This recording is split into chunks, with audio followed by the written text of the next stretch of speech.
Hello friends, this is Bhavna here. Welcome to Let's Crack. तो कैसे हैं आप सब? आई होप आप सब अच्छे होंगे। सबकी प्रिपरेशन अच्छे से चल रही होगी। सभी को इंतजार है नोटिफिकेशन का, वो भी आ जाएगा। प्रिपरेशन करते रहें, ठीक है। नोटिस तो आना है ही, ठीक है। तो चलते हैं, हम यहाँ पे कर रहे हैं एनालिसिस 16 दिसंबर के पेपर का। जनवरी के हम ऑलमोस्ट सारे पेपर कंप्लीट कर चुके हैं, जो रह गए हैं उन्हें भी कर लेंगे, ठीक है। तो चलते हैं, क्वेश्चंस को स्टार्ट करते हैं। हम 20 क्वेश्चन कर चुके हैं, ठीक है। आगे चलते हैं, question number 21। Question number 21, it is important that the teacher does not segregate children into fixed group based upon intelligence quotient IQ। यह महत्वपूर्ण है कि कोई अध्यापक बच्चों को बुद्धि लब्धि के आधार पर स्थिर समूह में पृथक ना करे, क्योंकि यह अध्यापक के लिए असुविधाजनक है। बच्चों को IQ के बेस पे एक ग्रुप ना बनाए, ये गलत है। क्यों है गलत? क्योंकि IQ जो है, आगे पढ़ते हैं, यह विद्यालयों के लिए असुविधाजनक है, ये भी गलत है। ये भी ऑप्शन हमारा गलत है। यह बच्चों को एक दूसरे के साथ अंतर सामूहिक प्रतिस्पर्धा नहीं करने देता, तो ऐसा भी नहीं है। इससे कोई फर्क नहीं पड़ता कि किसी का IQ ज्यादा है कम है, तो वो एक दूसरे के साथ खेल नहीं सकते, पढ़ नहीं सकते, ये गलत चीज है। The concept of IQ is not stable and it leads to labelling of children. हमें बच्चों को सेग्रीगेट नहीं करना चाहिए IQ के बेस पे, क्योंकि IQ जो है स्टेबल नहीं है और ये लेबल कर देता है। ये बच्चों को एक तरह का लेबल दे देता है, टैग दे देता है कि इसका IQ ज्यादा है तो ये बच्चा इंटेलिजेंट है और ये बच्चा डल है। तो डल बच्चे को इंफीरियर फील होता है और इंटेलिजेंट को सुपीरियर फील होता है, तो हीन भावना आने लगती है बच्चे के माइंड में। तो हमें लेबल नहीं करना है, ना बच्चे को रैंक देनी है, ना लेबल करना है, ना सेग्रीगेट करना है। ये सारे नेगेटिव वर्ड हैं, ना सेग्रीगेट करना है, ठीक है। तो ये सारे नेगेटिव वर्ड है, डी ऑप्शन हमारा यहाँ पे ठीक है। आगे चलते हैं, question number 22।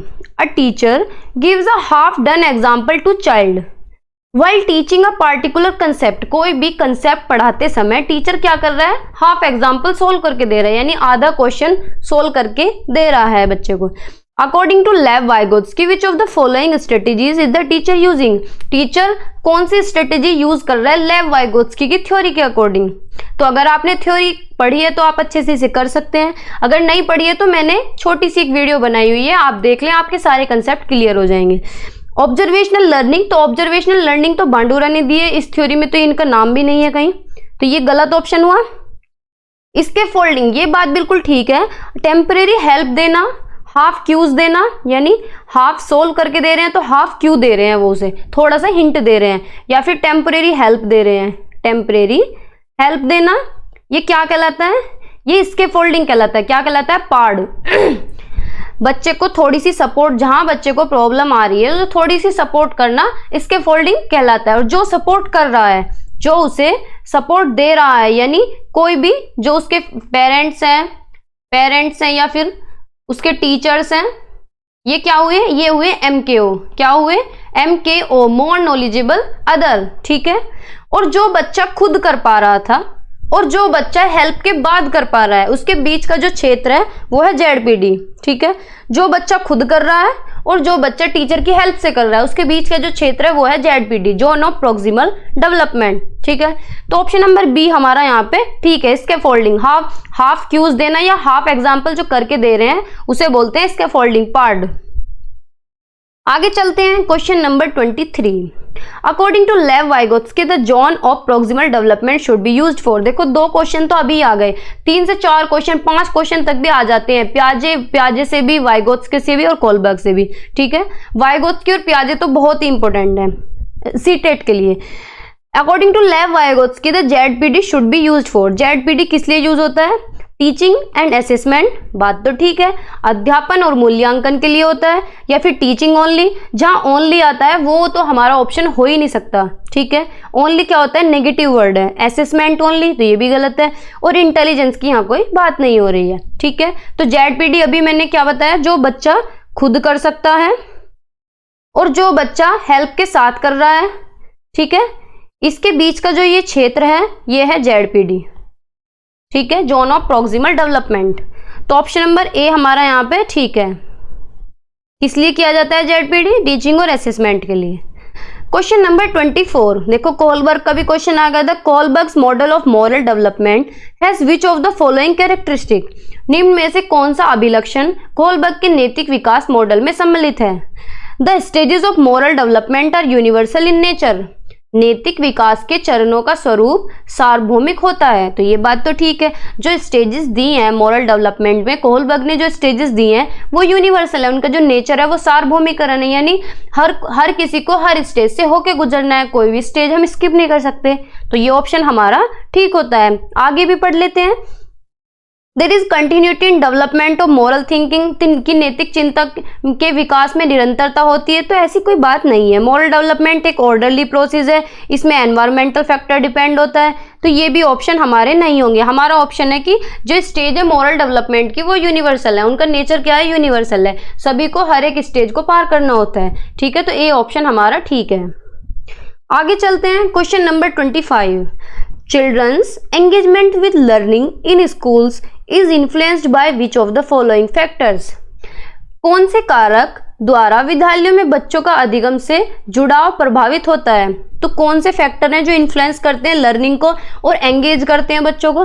Socialisation by the family, जो पारिवारिक सामाजिकरण है, यानी परिवार से बच्चे क्या सीखते हैं कि हमें किसी को गलत नहीं बोलना चाहिए, सभी के साथ शेयर करनी चाहिए अपनी चीजें, सभी के साथ अच्छे से बिहेव करना चाहिए। तो ये हम अपने परिवार से सीखते हैं, तो ये भी एक जुड़ाव का बहुत अच्छा कारण है। पीयर रिलेशन, जो फ्रेंड्स के साथ हमारे रिलेशन होते हैं वो भी एक तरह से जुड़ाव ही है। कल्चरल वैल्यूज, जो हमारी संस्कृति हमें सिखाती है। Self esteem of the children, जो बच्चे का आत्मसम्मान है, ठीक है, कि अंदर से ही भावना आती है कि ये हम गलत कर रहे हैं, ये हम सही कर रहे हैं, हमें इस तरह से ट्रीट करना चाहिए दूसरे को, हमें दूसरे को गलत नहीं बोलना चाहिए। तो चारों ही ऑप्शन हमारे ठीक हैं। ठीक है, सी ऑप्शन हमारा करेक्ट है। Question number 26, which of the following questions is an example of enhancing critical thinking in children, कौन सा एक एग्जाम्पल है जो क्रिटिकल थिंकिंग को बढ़ावा देता है। क्रिटिकल थिंकिंग क्या होती है कि तरह तरह से बच्चा सोच सकता है, अलग अलग पर्सपेक्टिव में बच्चा सोच रहा है, डाइवर्जेंट थिंकिंग कर रहा है, कुछ ना कुछ नए आइडियाज लगा रहा है। ठीक है, पढ़ते हैं क्वेश्चन ऑप्शंस को। Find out what people living around coastal areas usually eat and why, पता करो कि तटीय इलाके में जो रहते हैं वो लोग क्या खाते हैं और वे क्यों खाते हैं, क्या खाते हैं, कैसे बनाते हैं, ठीक है, कहाँ से लाते हैं, खाने की व्यवस्था कैसे करते हैं।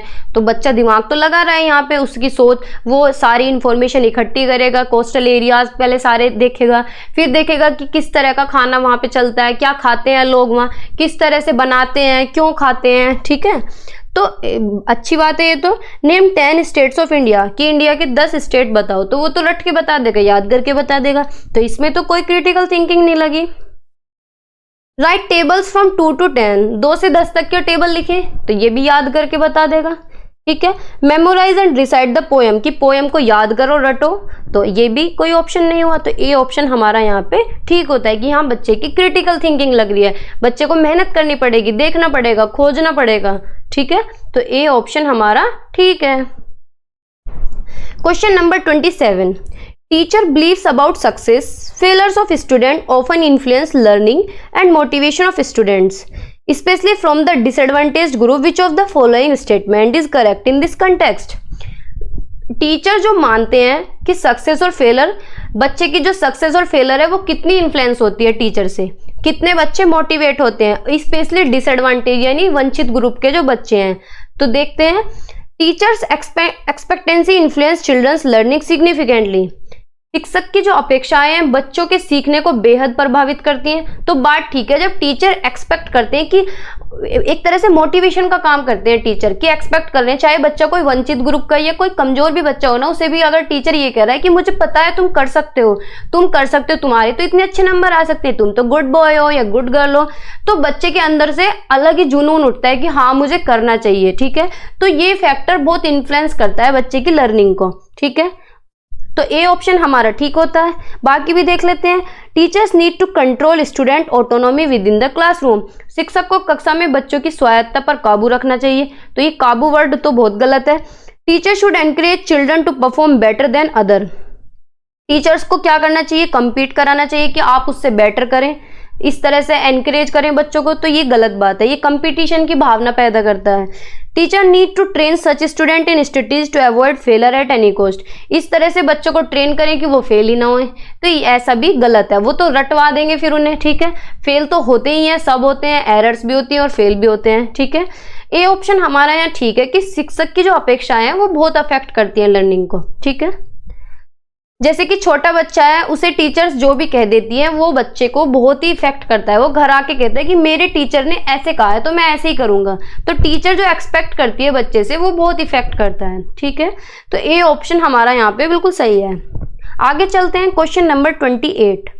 The classroom environment of progressive classroom will not have which of the following attitudes.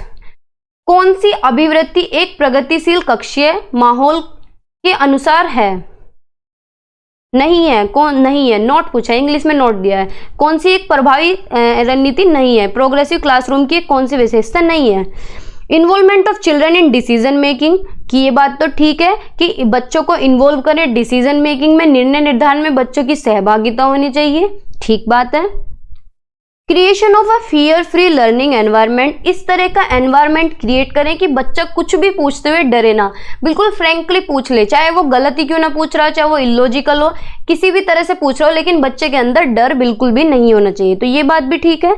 और हमसे पूछा है note assessing individual differences of learner, कि जो इंडिविजुअल डिफरेंसेस हैं, जो अलग अलग तरह के बच्चे हैं उनका अच्छी तरह आकलन करना, ठीक है, उनकी विभिन्नताओं को ध्यान में रखना, उनके डिफरेंसेस को ध्यान में रखना कि जिस तरह का बच्चा है उसे उसी तरह टैकल करना है, उसी तरह कैटर करना है।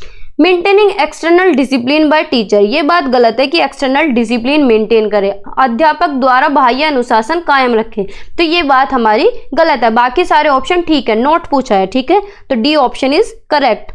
नेक्स्ट क्वेश्चन पे मूव करते हैं, 29। अकॉर्डिंग टू जीन पियाजे, children in pre operational stage of development are able to do. Jean पियाजे के अनुसार पूर्व संक्रियात्मक चरण में बच्चे निम्न में से क्या कर पाते हैं? प्री ऑपरेशनल स्टेज होती है 2 से 6 साल, ठीक है, 2 से 6 साल का बच्चा रहता है प्री ऑपरेशनल में। रिवर्सिबल थिंकिंग, तो इस स्टेज में रिवर्सिबिलिटी नहीं होती, इरिवर्सिबिलिटी होती है, यानी बच्चा पलटाव करके नहीं सोच पाता, ठीक है।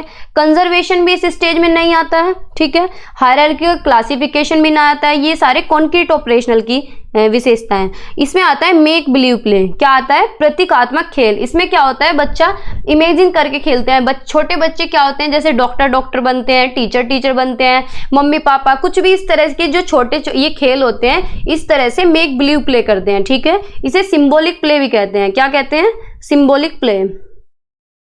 इसे सिंबॉलिक रोल या फिर सिंबॉलिक प्ले भी बोलते हैं, ठीक है।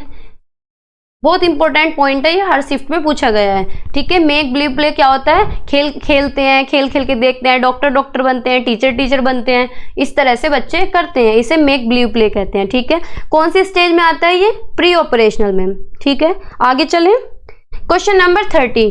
अ stage theory of development explicitly emphasises which of the following principle. विकास का चरणीय सिद्धांत निम्नलिखित नियमों में से किस पर स्पष्ट रूप से जोर देता है? Continuity of development. अब स्टेज थ्योरी कौन सी होती है? स्टेज थ्योरी वो होती है जिनमें स्टेजेस दी होती है, जैसे कि पियाजे जो है, पियाजे की स्टेज थ्योरी है, पियाजे ने उसे स्टेज थ्योरी कहा है। कोलबर्ग की है, वो स्टेज थ्योरी है, ठीक है। स्टेज थ्योरी में किस तरह का विकास होता है, ठीक है। डिसकंटिन्यूटी ऑफ डेवलपमेंट, ये बात बिल्कुल ठीक है। पियाजे, चाहे पियाजे हो कोलबर्ग हो, स्टेज थ्योरी में क्या होता है, डेवलपमेंट को डिसकंटिन्यूटी में माना जाता है, ठीक है। विकास को अनिरंतरता माना जाता है, तो ऑप्शन नंबर बी हमारा यहाँ पे ठीक है। आगे चलते हैं।